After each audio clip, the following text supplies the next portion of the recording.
Si esta temporada te gustó, no olvides darnos 5 estrellas y seguirnos. Esto nos ayudará a llegar a más personas y a seguir produciendo este contenido. Díganme si ustedes no han sentido un placer enorme haciendo muros de inspiración como un Pinterest, por ejemplo. y seleccionando de los 23 billones de pines.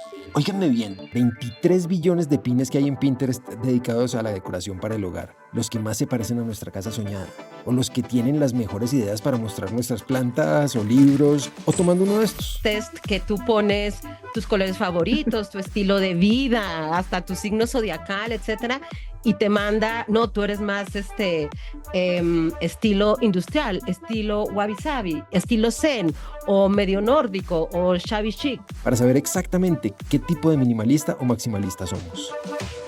O saliendo por pura diversión, un domingo a dar una vuelta a tiendas de cosas para la casa. A tomar ciertas foticos y decir como, ay, mira, así sí podría ver mi casa. Y es que el placer que nos da.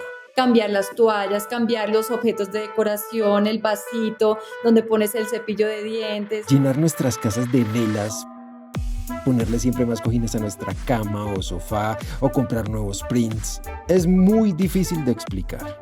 Pero lo que sí sabemos es que este placer hace que en el mundo nos gastemos 2.440 billones de pesos cada año, según cifras del Market Research Future, decorando nuestras casas. Y nos lleva a hacer cosas que antes parecían impensables, como hacer fila para entrar a un nuevo almacén de cosas para el hogar. Miren, 9.300 personas en Bogotá y 15.000 personas en Medellín hicieron fila para visitar IKEA el día que abrieron sus tiendas en Colombia. Esa es más o menos la misma capacidad que tiene el Movistar Arena. O sea, eso quiere decir que la misma cantidad de personas que vieron a Arcángel o a Miley Cyrus fueron a la inauguración de IKEA. ¿Qué fue lo que nos hizo obsesionarnos con la decoración? ¿Por qué ahora nuestras casas parecen sacadas de una revista? ¿Cómo es que siempre una parte de nuestro sueldo se va comprando cosas para la casa? ¿Y qué dice esto de nosotros mismos? Bienvenidos a ¿Por qué gastamos?, el podcast de Nu, donde exploramos cómo nos gastamos la plata en el mundo contemporáneo y además aprendemos a gastar sin remordimientos. Yo soy Juan Fernando Sánchez y hoy decoración, el costo de tener un espacio aesthetic.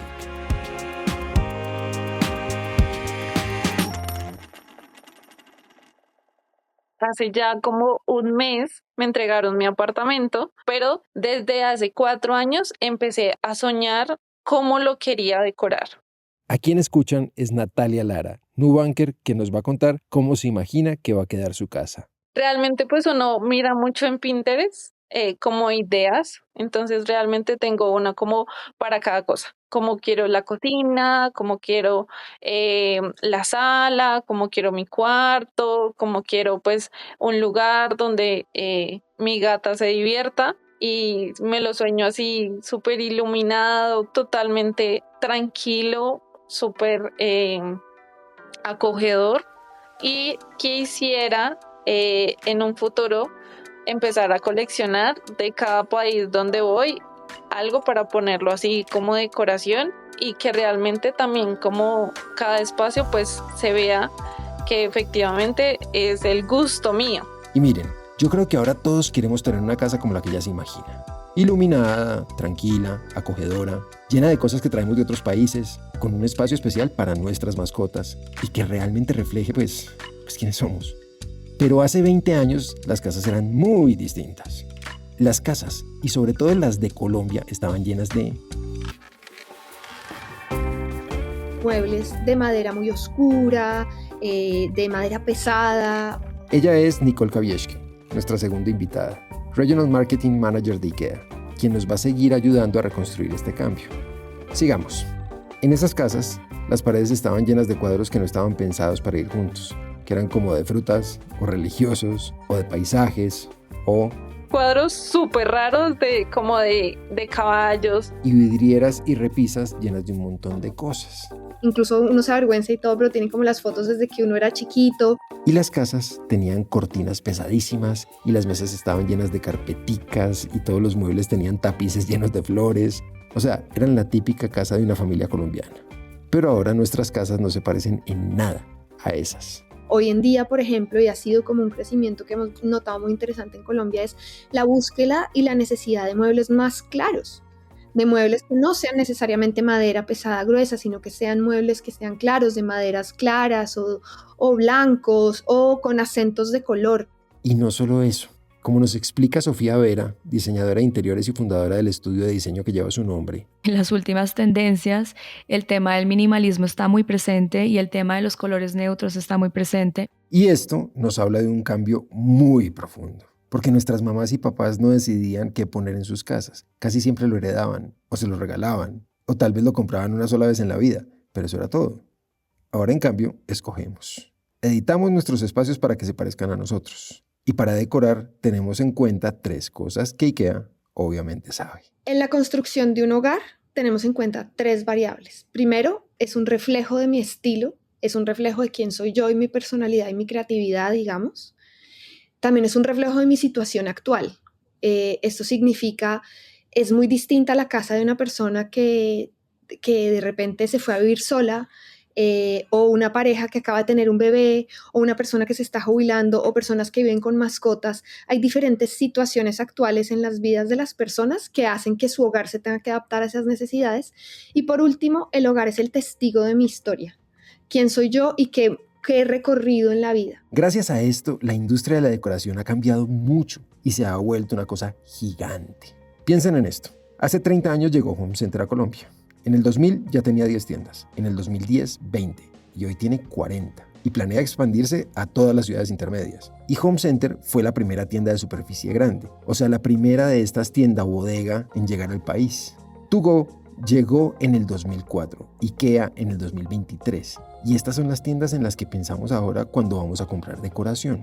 Todo esto es muy reciente. Y la entrada de estas tiendas ha cambiado completamente la forma en la que decoramos nuestras casas en pocas décadas. De hecho, en un estudio de IKEA, que se llama el Life at Home Report, hacemos un estudio con 40,000 personas anualmente y lo que nos da y lo que nos devuelve este estudio son una cantidad de insights que nos ayuda a entender cuáles son esas variables importantes para cada uno de los mercados y cómo viven las personas. Y uno de los hallazgos más fascinantes que tuvo el año pasado fue que en Colombia el 77% de las personas está buscando mudarse o renovar su hogar en los próximos 2 años. Cuando antes la gente no cambiaba su sofá y sus comedores en 40 años. Y para entender por qué nuestra forma de comprar decoración ha cambiado tanto, reconstruyamos la historia que hay detrás de esta industria. Empecemos por el principio.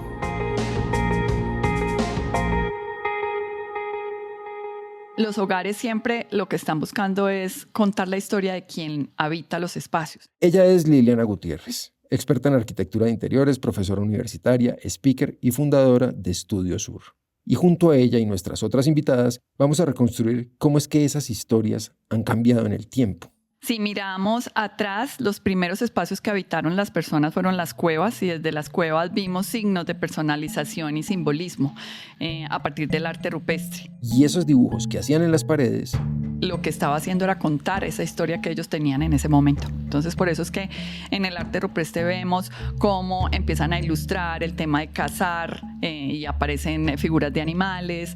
De alguna forma, lo que están a través del arte rupestre es demostrando su identidad, lo que realmente los movía en ese momento. Pero cuando dejamos de vivir en las cavernas, nuestras casas empezaron a contar historias muy distintas. Con el tiempo, a medida que las sociedades se organizaban y se volvían un poco más sofisticadas, vemos que el diseño interior empezó a expresar no solo temas funcionales, sino también poder y cultura. Y eso lo vemos en civilizaciones como Egipto, como Grecia, como Roma. En las civilizaciones prehispánicas, mayas, aztecas, los incas, etcétera, donde en realidad los espacios interiores se volvieron símbolos de estatus. Además de Liliana, acaban de escuchar la voz de Sandra Quintero, exdirectora de la revista Habitar de Arquitectura y Diseño.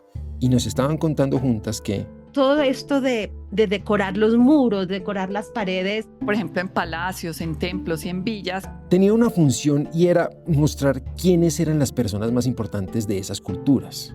Por eso es que las grandes maravillas del mundo, las pirámides y castillos y templos gigantes que todavía recorremos, pues le pertenecían a las personas más ricas o más importantes y eran las únicas construcciones que estaban llenas de decoraciones. O sea, si tú eras alguien importante, pues tu casa estaba llena de diseño. Y si eras una persona del común, tu casa era pues un espacio súper sencillo. Pero poco a poco, muy poco a poco, y también siempre al principio con las clases más altas, este deseo de ornamentar se fue pasando a los espacios físicos, a las casas, ¿no? Entonces tú vas a Pompeya y encuentras estas casas fantásticas que están decoradas con estos murales, estos frescos que se llaman, ¿cómo le llaman? El trompolei, que es el trampantojo, ¿no? Que parece este paisaje, pero es un paisaje que no es real, o escenas de faunos, escenas religiosas, etcétera. Y de alguna manera eso hablaba a lo mejor de, no sé, el señor romano que tenía las fiestas de pan, pues a lo mejor era un gran adorador de pan y de Baco, etcétera, ¿no? Con el tiempo, entonces las casas dejaron de contar las historias de estatus y empezaron a contar lo que les gustaba a las personas que las habitaban. Pero este cambio respondió a algo fascinante, y fue que en ese momento aparecieron dentro de las casas los primeros lugares para recibir la visita. O sea, antes de esa época las casas estaban hechas para dormir y comer, pero apareció el atrium, una sala para recibir personas dentro de la casa, y todo cambió. Estas salas se convirtieron muy rápido en los lugares más bonitos de las casas, en los lugares en los que las personas estaban más dispuestas a invertir, y el comercio de decoraciones en el que participaban todas las personas, incluyendo el comercio de réplicas, pues apareció. Este comercio nunca paró de aumentar, pero fue con el Renacimiento y la aparición del diseño de interiores que ese comercio se convirtió en industria. Con el Renacimiento y con todas las revoluciones artísticas europeas de ese momento es cuando el diseño interior adquiere esa importancia, porque se dan cuenta que debe crear experiencias. Entonces ya no es solamente un tema de estatus, sino cómo creo una experiencia a partir del confort, a partir de la belleza, a partir de cómo el espacio le puede servir realmente a las personas que lo habitan. O sea, hasta ese momento las casas eran espacios llenos de objetos bonitos, pero sin un criterio. Esto quiere decir que no estaban pensadas para que fuera realmente rico vivir en ellas, y que los objetos que las llenaban solo estaban hechos para ser bonitos. Pero a partir de ese momento, o sea, a partir del siglo XV o XVI, hemos pasado de ver el diseño de interiores como algo solamente estético, como que sea un espacio que se vea bonito, a verlo como una herramienta para mejorar nuestras vidas. Ya no solo se trata de elegir colores o muebles bonitos, sino de pensar en cómo la luz, cómo la acústica, la circulación del aire, las texturas, los olores impactan en cómo nos sentimos. Pero esto no es lo único que cambia en el Renacimiento. Lo segundo que pasa en esta época, y que ahora sí empieza a contar cómo es que la decoración se convierte en una industria que mueve tanta plata, es que en ese momento los artesanos empiezan a firmar sus obras. Eso es clave, porque en este momento unas piezas valen más que otras, dependiendo de quién las haga. Si tú le hacías una comisión pequeña a un taller como el de Andrea del Verrocchio o el de Rafael, tenías que pagar el equivalente a 50 o 300 millones de pesos de la época. Y por tener una pintura de Da Vinci o de Tiziano, tenías que pagar mínimo 400 millones de ese momento. Y con esto aparecen las colecciones de objetos de diseño que, como se imaginarán, les pertenecían solo a las personas más ricas. Pero un par de siglos después pasa algo que cambia esto para siempre. Luego aparece la revolución industrial, y en el momento de la revolución industrial y los movimientos modernos como la Bauhaus, se empieza a valorar que el buen diseño no tiene que ser solamente para la élite. Es decir, antes la gente no tenía acceso a piezas de decoración, no habían tiendas. Si tú no tenías una persona, un artesano o un proveedor que pudiera cumplir con tus requisitos, entonces pues las opciones eran muy limitadas. Y esto que nos están diciendo Liliana y Sofía es muy importante, porque con la invención de las máquinas y de esta carrera que ahora todos conocemos, el diseño industrial, desaparece la necesidad de que detrás de cada pieza de decoración haya un artesano. Y esto, por supuesto, baja muchísimo los costos de producción y aumenta la capacidad de producir en serie objetos bien diseñados. Y gracias a esto, cada vez más personas empiezan a tener casas con objetos hermosos y funcionales que facilitan la vida cotidiana, porque como nos cuenta la fotógrafa de diseño Mónica Barreneche, el diseño industrial te tiene que solucionar un problema. Y el diseño lo que hace como tal es que hace que esa solución de ese problema sea agradable a la vista. Y gracias a este cambio, pues resulta más económico uno encontrar objetos que te ayuden precisamente a vestir esa casa y diciendo algo sobre ti. Porque miren, una silla de Bauhaus podía costar el equivalente a 1 o 2 millones de pesos de la época. O sea, 25 veces menos de lo que costaba cuando las hacía un artesano renacentista. Y aunque esto tuvo muchas cosas buenas, porque el buen diseño llegó a cada vez más personas, también tuvo varias consecuencias no tan chéveres. Resulta que por esta democratización del diseño, la calidad en general de todas las cosas, de todas las piezas, ha bajado drásticamente. Y entonces tú vas y compras cositas de las cuales te enamoras y las pones por acá y las pones por allá. Y también en cierto sentido muchas veces son desechables, ¿no? Pero eso también ha hecho que las industrias locales se desaparezcan. Y por eso, o justamente para responder a eso, después de la revolución industrial, se viene un movimiento como muy importante en Inglaterra, liderado por William Morris, que se llama el Arts and Crafts Movement. Que imagínate, se empieza a escandalizar en ese momento de esta producción en masa, ¿dónde nos va a llevar? Porque de alguna manera se sintieron asustados, como por ejemplo ahorita muchas personas se pueden sentir asustados por la inteligencia artificial. Entonces dice, no, tenemos que irnos hacia lo bello nuevamente, hacia la estética. Entonces este tipo empieza a hacer como una sociedad utópica de artesanos y artistas para hacer tapices, para hacer objetos súper ornamentados, bellísimos, etc. Pero se dieron cuenta que básicamente no les daban los costos de producción.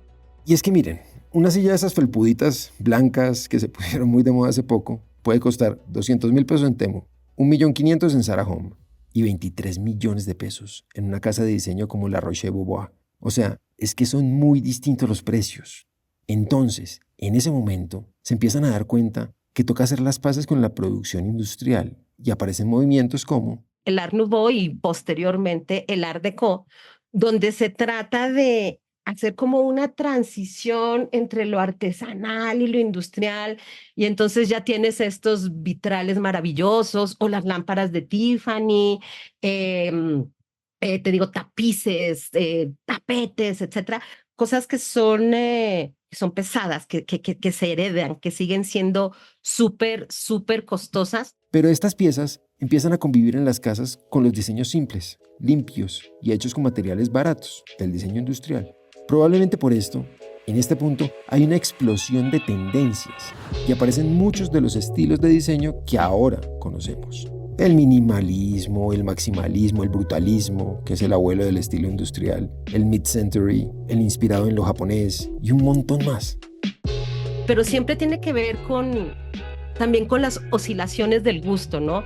Vienes de un periodo de industrialización donde te sientes amenazado por la máquina, imagínate en aquel entonces amenazados por la máquina de vapor o el tren, y viene la contraposición de no, regresemos a lo bello, a lo floral, a lo artesanal, a lo hecho a mano.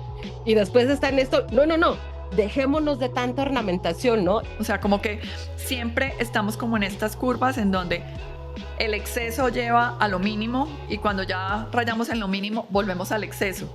Siempre estamos como cambiando porque el ser humano además tiene esa capacidad de aburrirse. O sea, nos aburrimos. En estas oscilaciones, las casas empezaron a llenarse de un sancocho de cosas. O sea, de cosas de estilos muy distintos y hasta contradictorios. Hechas de materiales súper distintos, desde el plástico y el concreto hasta el mimbre y los materiales más naturales. Y ese proceso nos dejó en el estilo que más tenemos en el presente. Un estilo que abraza. Lo ecléctico. Y eso lo vemos súper clarito en nuestras casas, en lo que tenemos juntos. El comedor que le heredamos a nuestros abuelos o que hicimos con la madera de un árbol caído y que lijamos y le dimos un nuevo acabado para tener un toque. Antiguo, pero que se viera un poco moderno. Porque a ese comedor le ponemos sillas como las Ames, que son icónicas. Que son súper típicas del diseño industrial y que todos hemos tenido. Y si no me cree, busca en Google sillas Eames. Y luego lo adornamos con textiles de colores intensos, de formas orgánicas como el mimbre. Del Chocó, de los grupos indígenas de la Sierra Nevada de Santa Marta. O de los artesanos de México o Marruecos, que nos trajimos como recuerdo de alguno de nuestros viajes. Y en el centro de mesa tenemos una planta, o muchas plantas, porque ahora queremos tener plantas. Por todas partes, pequeñas, grandes, en la ventana, en mi escritorio, en la sala, en el comedor. Y el eclecticismo es una tendencia mundial. Pero como nos confirmó Erika Taubert, embajadora de Home Center desde hace más de 20 años, Los colombianos somos muy eclécticos. y a la hora de decorar, Como que la regla es que no hay regla. No todo tiene que ser perfecto a la hora de como de unirse. Hay cosas modernas, hay cosas antiguas. Si eso implica que yo mezcle una cantidad de tendencias, ¿qué importa? Es mi casa, ¿no? Ahí como Para los gustos, los colores. dice el dicho. y gracias a ese eclecticismo, ahora nuestros espacios cuentan todas esas historias diversas y a menudo contradictorias del siglo XXI, de quiénes somos como personas y como sociedad. Nuestras decoraciones, por ejemplo, hablan de cuánto nos preocupamos por la sostenibilidad. Cada vez somos más conscientes que las decisiones que tomamos cuando diseñamos o cuando queremos incluir elementos dentro de un espacio deben estar alineados con el bienestar del planeta. Y el consumidor exige producciones que sean amigables con la naturaleza y con el medio ambiente. Y la economía circular, ¿cierto? Que es muy importante, que no es nada más desechar, sino vamos a darle una segunda oportunidad al mueble. De hecho, según Grand View Research, en el mundo nos gastamos al año 114 billones de pesos en artículos de decoración para la casa de segunda mano. Pero al mismo tiempo, nuestras casas también hablan de un consumo más rápido, en el que Las tendencias, y al igual que la moda, de repente van dictando ciertas cosas y uno quiere de alguna manera adaptarlo a su hogar. No, resulta que ya me aburrí de mi pared y te vas y tú compras, no sé, 8 pósters nuevos, divinos y los cuelgas y resulta que en 6 meses ya te aburriste y vuelves y lo cambias por completo porque digamos que de alguna manera sientes que lo puedes hacer. Porque ya de alguna manera nosotros nos atrevemos a jugar un poco más con nuestros espacios y que esos espacios también sean reflejos de la creatividad del momento, de cómo me estoy sintiendo, de esa necesidad que estoy teniendo. y también la forma en que decoramos demuestra cuánto hemos empezado a reconocer que La decoración se ha vuelto una necesidad vinculada completamente al bienestar emocional y físico de las personas. Ya entendemos mucho mejor cómo los espacios afectan nuestras emociones, nuestra salud, nuestras aspiraciones desde la parte cognitiva, desde la parte física, incluso nuestras relaciones con otras personas. Entonces, el espacio se vuelve una herramienta muy importante para poder recuperarte, para poder sentirte bien, para poder colaborar, para poder emocionarte, para poder estar bien. De hecho, en el Life at Home de IKEA en Colombia dijeron, El 29% que su casa los ayuda a ser físicamente y mentalmente fuertes. probablemente por eso es que el año pasado nos gastamos en el mundo 15 billones de pesos en velas aromáticas, según DataBridge Market Research. Y tal vez por eso, cada vez tenemos un presupuesto más grande para gastarnos en esas cosas que nos hacen sentir bien. Plantas, matas, luces indirectas. Y podríamos pensar que entonces nuestras compras han dejado de ser superficiales. Pero eso no es tan así, porque también queremos tener espacios que se vean bonitos en las fotos. O sea, por ejemplo, tú ves un sofá que te pareció divino en la foto y lo compras por internet, ¿verdad? Y te llega y resulta que es nada que ver y no te funciona. ¿Sí me entiendes? O sea, es como que, mejor dicho, es como vivir en una ilusión de una foto. Hoy en día la gente comparte muchas fotos y antes eso no pasaba. Si tú no invitabas a alguien a tu casa, nadie tenía ni idea de tú cómo vivías y eso era perfecto. Pero como hoy en día hay este tema de generar contenido y que tu casa se ve en ese contenido, entonces yo creo que también va por ahí el tema de que todo el mundo quiere invertirle más, ya que se vuelve un rasgo como de tu personalidad, de quién eres tú, cómo vives. La gente quiere saber esas cosas. Y eso ha hecho que nuestras casas, pudiendo ser muy diversas, sean más bien homogéneas. Ahora en todas las casas, al lado del sofá, hay una canasta llena de cobijas. Todos tenemos más cojines de los que necesitamos en nuestras camas. Y por algún motivo, en todas las casas, hay un Buda. Y miren, nuestros espacios, desde que vivíamos en las cavernas, han dicho mucho sobre nosotros. Pero en los últimos siglos han pasado cosas fascinantes que nos han permitido que las personalicemos como nunca antes. Y las marcas nos conocen. O sea, IKEA sabe que...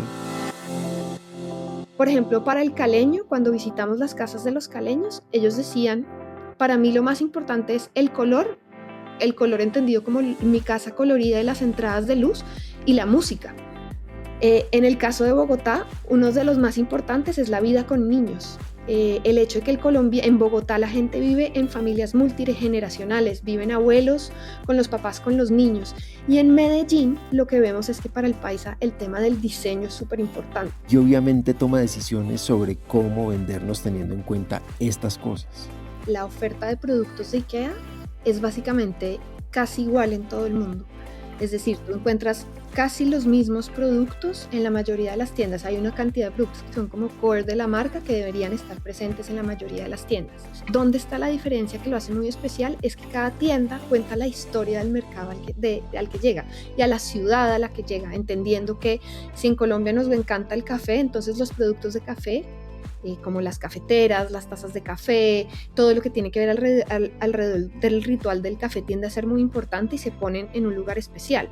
Entonces, cuando tú recorres una tienda de IKEA en Cali, te vas a dar cuenta que los espacios son coloridos, que nosotros ponemos la música como un hito muy importante dentro de lo que está pasando en las tiendas. En el caso, por ejemplo, de Bogotá, vas a encontrar muchos espacios donde se involucran los niños en los espacios principales. Y eso es totalmente a lo que nosotros le apuntamos. Nosotros le apuntamos a la inspiración y además le apuntamos a que cualquier persona que entre a nuestras tiendas encuentre en algún lugar donde dice, así sí podría ver mi casa, o yo vivo en un espacio así. Probablemente por eso es que es tan rico ir a dar paseos en esas tiendas gigantes. Mientras uno se imagina cómo podría replicar en su apartamento las ideas de decoración que ha visto en YouTube, o Instagram, o Pinterest. Y probablemente es por eso que no podemos salir de estas tiendas sin haber comprado alguito. De hecho, en el último año con la tarjeta de crédito de Nu se registraron más de 778,000 transacciones en almacenes de decoración. Y es que gracias a nuestro nunca poder evitar comprarle otra cosa a nuestra casa, a nivel global, la industria de la decoración para el hogar genera más de 35.4 billones al año. O sea, una cantidad increíble de dinero para contar nuestra historia, para decir quiénes somos. Que al final es una mezcla del lugar del que venimos, los contenidos que consumimos, las preocupaciones de nuestra generación y lo que queremos mostrar que somos. Así que si les quedó claro por qué gastamos como gastamos en decoración, desde Nu, cumplimos. Pero podemos seguir aprendiendo de nuestros invitados a gastar de forma más inteligente, siguiendo sus consejos. Lo primero que todos nos dijeron es que al momento de decorar hay que pensar que pasamos el 93% de nuestra vida en espacios interiores. Tenemos que invertir en nuestros espacios, porque no nos ganamos nada invirtiendo en lo que hacemos afuera sin no pensar en los espacios que habitamos todo el tiempo. No es un dicho popular que la casa es mi lugar seguro, es que la neuroarquitectura también habla de eso, un cambio en una pared, lo que hablábamos, como poner una planta, texturas o transformar un piso, una pared, todo eso impacta sí o sí en nuestras emociones y en nuestro bienestar. Entonces, no estás gastando en cosas, sino que estás invirtiendo en crear espacios que te cuiden, estás invirtiendo en tu historia, estás invirtiendo en espacios que te inspiren, que te reconecten, que de alguna forma te digan, vale la pena estar aquí. Y teniendo eso muy cerquita, el primer consejo para gastar mejor en decoración es recordar que yo no tengo que llegar y amoblar una casa en una sola sentada.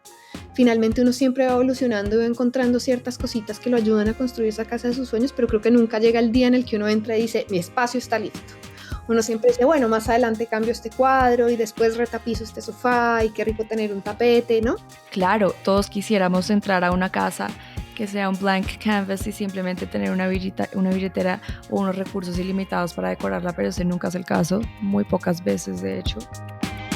Entonces podemos tener paciencia y más bien conectarnos con lo rico que es ir viendo cómo nuestros espacios crecen con nosotros. Porque claro, podríamos decorar nuestra casa de un tacazo, pero nos perderíamos la posibilidad de escoger cada objeto, pensando si realmente tiene valor emocional y funcional para las personas que van a habitar ese espacio. Porque tener tiempo para pensar dos veces como, ok, ¿realmente lo necesito? Te va a permitir pensar en ese objeto especial que quieres tener, esa silla, esa mesa, esa lámpara, ese tapete, pensar en que esos espacios sí te puedan traer recuerdos o que te den esas sensaciones o de alegría o de nostalgia o de calma, dependiendo lo que tú quieras hacer. Y para cultivar esa paciencia funciona muy bien el segundo consejo, que es hay que tener un plan.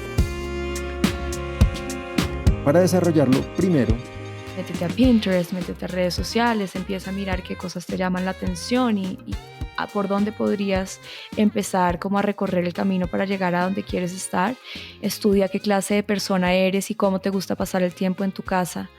Pregúntate cómo podría reflejar tu personalidad en tu espacio. Y con eso, toma algunas decisiones sobre el concepto general de tu espacio. Obviamente, teniendo en cuenta que tiene que estar muy, muy relacionado con lo que tú eres, con lo que te gusta, con lo que te apasiona, con lo que te mueve, con ese momento que estás viviendo, si eres adolescente, si eres joven, si eres una pareja o si eres una familia. Si te vas por los tonos claros, si te vas por los tonos oscuros, si te gusta más clásico, si te gusta más moderno. ¿Sabes? Porque a veces empiezas como, no, divino esto, divino lo otro, y de pronto te das cuenta que compraste una cantidad de cosas que no te sirven, o sea, para que no las necesitabas. Y después de tener ese norte claro, tómate un momento para definir realmente cuál es tu presupuesto. Y para esto la clave está en planificar y priorizar. Yo creo que estamos acostumbrados a los compras por impulso, y cuando se trata de nuestros hogares, creo que es importante entender qué necesito y cómo lo priorizo y qué necesito primero. Entonces, para nosotros una buena estrategia es empezar por identificar cuáles son esas necesidades funcionales del hogar y luego invertir en esas piezas claves que me van a ayudar a solucionar esos problemas. No tengo donde mi hijo haga tareas, perfecto, hay que empezar por ahí entonces, porque finalmente es una necesidad que tienes y la tienes que priorizar porque empieza el colegio. Y ahí vas empezando después a tener los gustos que me gustaría poner acá, y con el presupuesto que tú te vayas fijando, empezar a ejecutarlo para que no te desbordes después con cosas que de pronto no puedas pagar. Bueno, y el bono de este proceso es que si puedes separar una plática para contratar a alguien experto que te ayude en el proceso, no lo dudes. Hay un montón de cosas que uno, por más Pinterest que vea, no sabe. Y es delicioso trabajar de la mano de alguien que uno admira y que puede llevar los espacios a un nivel que uno no se podía imaginar. Y el tercer consejo es más bien un hack, y es que puede ser muy bueno crear una cajita en tu cuenta de ahorros de Nube. Para cuando salen estas grandes rebajas, ¿sabes? Como por ponerte un ejemplo, esta marca francesa Roche-Posay, de ellos puede costar en pesos 45 millones de pesos, ponle, pero una vez al año lo sacan a la mitad de la mitad. Entonces ahí, si tú vas todo el tiempo, todo el año has ahorrado, llegas y esperas el super sale y te llevas un gran sofá por 15 millones de pesos o 10 millones de pesos. Y esto no funciona solo para sofás. Puedes hacer lo mismo con todas las piezas que realmente quieres para tu casa. Y esto también puede ser genial aplicarlo porque puedes comprar piezas con unos materiales muy lujosos que trascienden en el tiempo, es decir, tú compras una pieza con la que tú de pronto quieras convivir el resto de tu vida, pero que tú también le puedas heredar el día de mañana a tus seres queridos. Y esta es una de las mejores formas de garantizar que tus compras son realmente sostenibles. Además, esto es buenísimo, porque este hack lo puedes aplicar mientras apoyas a tus artesanos locales. Estos descuentos también los puedes conseguir en las grandes ferias de artesanías. Pero hablando de sofás, el cuarto consejo es muy interesante, y es que de las piezas más difíciles y más complejas de hacer son las sillas y los sofás. Entonces, yo sí te recomiendo recomiendo que se haga que se invierta en una buena silla o en un buen sofá. Y ojalá, si vas a comprar un sofá, no lo compres por internet, sino que te sientes en él. Y ahí el precio no necesariamente te dice la calidad, y eso es importante que lo sepas. Y aunque tal vez no sea la mejor idea comprar un sofá por internet, sí hay cosas que se pueden hacer en internet que ayudan mucho a la hora de comprar decoración. Por eso el quinto consejo es que lo uses. O sea, úsalo para investigar, para ver las reseñas de las cosas que quieres comprar, para comparar precios. Incluso le puedes pedir a la inteligencia artificial que te dé recomendaciones de los elementos que quieras poner en el espacio según tu personalidad. Y te va a ayudar a tomar esas decisiones, que te los muestra además, porque puedes crear imágenes diciendo: soy Liliana Gutiérrez, a mí me gusta esto y esto, me relaciono con otras personas de esta manera, me siento calmada de esta forma, cuando quiero sentirme activada en un espacio me gustaría que fuera de esta manera. Y te muestra cómo debería ser ese espacio. También ya en este momento tú puedes preguntarle: ¿dónde puedo conseguir esto? Dame los 5 sitios en la ciudad en donde estés, en Bogotá, donde puedo conseguir una silla con estas características, y por lo menos te va a lanzar las alternativas para que vayas y te sientes. Y ya para terminar, el sexto consejo es que las piezas tienen que ser pensadas a largo plazo y no solamente por moda. Porque de alguna forma, si lo haces por esa tendencia que viste en Instagram o en Pinterest, posiblemente en 2 años ya no aplique. Y lo atemporal siempre gana. Y los objetos atemporales a menudo son piezas neutras de más alta calidad que no se dañan.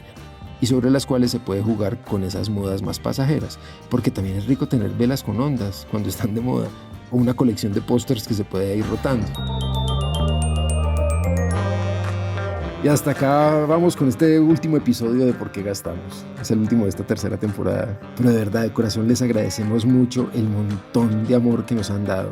Y si les gusta nuestro trabajo, no olviden darle 5 estrellas y seguirnos para que les llegue la notificación cuando hagamos la 4ª temporada, que desde ya yo les aseguro que va a estar buenísimo. Soy Juan Fernando Sánchez y nos vemos muy pronto.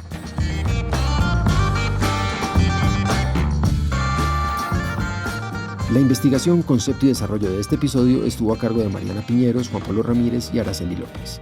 El fact-checking estuvo a cargo de Mia Doyle. La musicalización fue de Juan Diego Bernal y Santiago Bernal, todos de Naranja Media. La revisión editorial de este episodio fue hecha por el equipo de Nu Colombia. El diseño visual y arte de la temporada fue dirigido por el equipo de Nu y Monks Colombia.